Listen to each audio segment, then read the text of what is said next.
Lesson 6 चिट्ठी का सफ़र। आज हम जो है पत्र के बारे में पढ़ेंगे कि पत्र जो है वो कहाँ से शुरू हुआ, किसने उसकी पहले शुरुआत की, फिर उसमें क्या क्या डेवलपमेंट हुए, कैसे उसका विकास हुआ। आजकल तो हमारे पास मोबाइल है तो हम तुरंत किसी को मैसेज पहुंचाना रहता है तो पहुंचा देते हैं, पर जब हमारे पास मोबाइल नहीं था, हमारे पास जब सिर्फ पत्र के द्वारा ही अपना संदेश भेजने का संदेश भेज सकते थे, तो उस समय क्या क्या परेशानियां होती थी और किन किन बातों का ध्यान रखना पड़ता था, हम इस चैप्टर में उसके बारे में पढ़ेंगे। अपनी 10-12 साल की ज़िंदगी में तुमने कुछ तो पत्र लिखे ही होंगे। वे पत्र अपने सही पते पर और सही समय पर किस तरह पहुँचे होंगे, यह बहुत सी बातों पर निर्भर करता है, जैसे कि चिट्ठी किस स्थान से किस स्थान पर भेजी जा रही है, संदेश पहुंचाने की कितनी जल्दी है, तुमने पूरा और ठीक पता लिखा है कि नहीं, तुमने उस पर डाक टिकट लगाया है कि नहीं। अब प्रश्न यहाँ उठते हैं कि आखिर चिट्ठी पर डाक टिकट लगाया है क्यों जाए, पूरे और ठीक पते से क्या मतलब है, ज़रूरत पड़ने पर संदेश को कैसे जल्दी पहुंचाया जाए, स्थान बदलने से चिट्ठी के पहुंचने पर क्या असर पड़ता है। इनमें से कुछ सवालों के जवाब शायद तुम्हारे पास हो, खासकर तुम में से उनके पास जो डाक टिकटें इकट्ठा करने का शौक रखते हैं। इस पैराग्राफ को पढ़ने से हमारे मन में भी कुछ प्रश्न आ रहे हैं कि जो हमारे पोस्ट कार्ड हैं, चिट्ठी जो है, उस पर डाक टिकट क्यों लगाया जाए, और पूरे और ठीक पते का क्या मतलब है, और अगर हमको किसी व्यक्ति को तुरंत संदेश पहुंचाना है, ये जल्दी संदेश पहुंचाना है, तो उसके लिए क्या किया जाए। अगर कोई व्यक्ति जो है पहले किसी और जगह पे रहता था और इसके बाद उसने अपना घर चेंज कर लिया और सामने वाले को नहीं पता है कि उसका स्थान क्या है और उसने उसका पुराना ही एड्रेस लिख दिया है, तो चिट्ठी पहुंचने पर इसका क्या असर पड़ेगा। इन सब सवालों के जवाब के लिए हम आगे जो चैप्टर पढ़ेंगे तो ये क्लियर होता जाएगा कि ये सब करना क्यों ज़रूरी है। नीचे आपको 2 पत्र का फॉर्मेट दिख रहा है। इसमें एक जो है पोस्ट कार्ड, देखिए यहाँ पे जो 2 लिखा है, यहाँ पे हम जिसको भी पत्र लिखते हैं उसका ये एड्रेस यहाँ पे लिखा जाता है ना, और यहाँ पे पूरा पता लिखा हुआ है।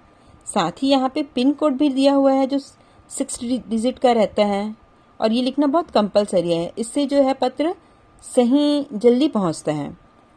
वहीं हमारे पास जो दूसरा पत्र है उसमें सिर्फ महात्मा गांधी, किसी ने महात्मा गांधी को पत्र लिखा है और उसको एड्रेस नहीं पता था, तो वो यहाँ पे लिख दिया जहाँ हो वहाँ, तो ये पत्र कैसे पहुँचेगा। आप दोनों इसमें अंतर कर पा रहे होंगे कि अगर पोस्टमैन है वो ये पत्र जल्दी पहुँचाएगा इस पत्र के स्थान पर, है ना।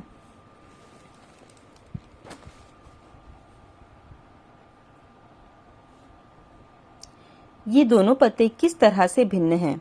गांधी जी को भेजे गए पत्र में पते की जगह लिखा है महात्मा गांधी जहाँ हो वहाँ वर्धा, जबकि लिफाफे पर इमारत या स्थान से लेकर शहर तक का नाम लिखा है। पते में सबसे छोटी भौगोलिक इकाई से शुरू करके बड़े की ओर बढ़ें। छोटी से बड़ी भौगोलिक इकाई का मतलब है कि घर का नंबर के बाद गली मोहल्ले का नाम, गांव, कस्बे, शहर के जिस स्थान में उसका घर है, फिर वह गांव व शहर का नाम, शहर के नाम के बाद लिखे अंक को पिन कोड कहते हैं। हर जगह का एक पिन कोड दिया गया है। यह सोचने लायक बात है कि आखिर पिन कोड की जरूरत क्या है। हमारे देश में अनेक ऐसे कस्बे या शहर और गांव हैं जिनके नाम एक जैसे हैं। पते के बाद पिन कोड लिखने से गंतव्य स्थान का पता लगाने में डाक छाटने वाले कर्मचारियों को मदद मिलती है और पत्र जल्दी बांटे जा सकते हैं। जब हम किसी को पत्र लिखते हैं तो हम जो है अपनी जो भौगोलिक इकाई है छोटी से बड़ी की तरफ लिखेंगे। जैसे अगर किसी को मुझे पत्र लिखना है, मुझे अपने भाई को पत्र लिखना है, तो मैं पहले वो कौन से ब्लॉक में रहता है, उस ब्लॉक के बाद वो कौन से स्ट्रीट में रहता है, कौन सी सड़क में रहता है, फिर वो कौन से सेक्टर में रहता है, फिर वो सेक्टर किस स्थान पर आता है, कौन से जिले में आता है, वो जिला कौन से राज्य में है और वहाँ का पिन कोड क्या है। मैं इस डायरेक्शन में जो है अपने भाई का पता लिखूंगी। वैसे ही अगर आपको किसी को पत्र लिखना है तो आप भी इसी डायरेक्शन को फॉलो करेंगे। पिन कोड की शुरुआत 15 अगस्त 1972 को डाक तार विभाग ने पोस्टल नंबर योजना के नाम से की। पिन कोड की जो शुरुआत है 15 अगस्त को 1972 में डाक तार विभाग के द्वारा की गई थी। जाहिर है कि गांधी जी को मिले इस पत्र पर और उन्हें मिले किसी भी पत्र पर पिन कोड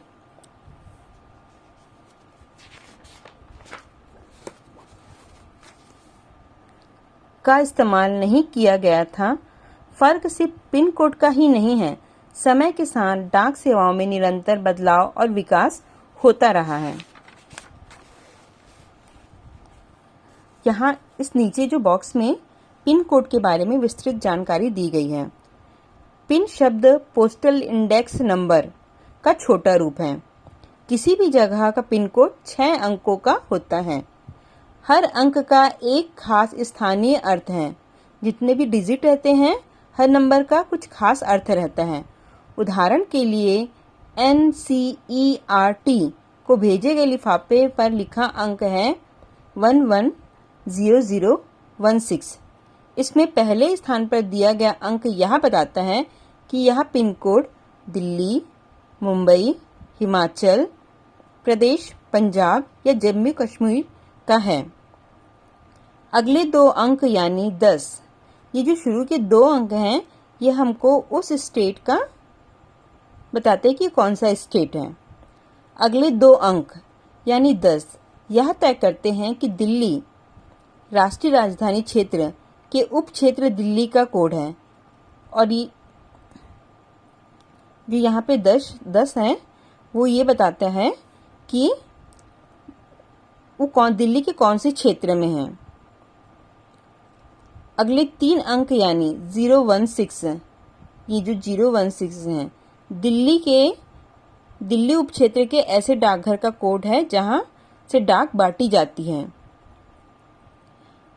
अब तुम्हारा स्कूल जहां पर है उस इलाके का पिन कोड पता करो। ये आपको पता करना है कि आपके स्कूल का पिन कोड क्या है। अपने घर के इलाके का पिन कोड भी पता करो। आपको अपने मम्मी पापा से पूछना है कि आपके घर का पिन कोड क्या है। पिन कोड की जानकारी डाकघर से भी प्राप्त की जा सकती है। डाकघरों में टेलीफोन डायरेक्टरी भी लगी होती की तरह पिन कोड डायरेक्टरी भी मिलती है। तुम्हारे इलाके का पिन कोड तो तुम्हारे मोहल्ले में लगे लेटर बॉक्स पर भी लिखा होगा। आप कभी भी जब लेटर बॉक्स के पास जाएंगे तो आप इस बात का गौर करेंगे कि उसमें क्या पिन कोड लिखा हुआ है आपके इलाके का। प्रमुख जगहों और शहरों के पिन कोड नंबर तुम्हें कहाँ कहाँ मिल सकते हैं। तो ये सब जो है आप एक्टिविटी के थ्रू कर सकते हैं कि आपके घर का, आपके स्कूल का पिन कोड क्या है, आपका घर के इलाके का पिन कोड क्या है। आप अगर कहीं पे डाक लेटर बॉक्स देखते हैं तो उसमें कौन सा पिन कोड यूज़ हुआ है, और जो मेन हमारे महानगर हैं उनका पिन कोड हमको कहाँ कहाँ से मिल सकता है।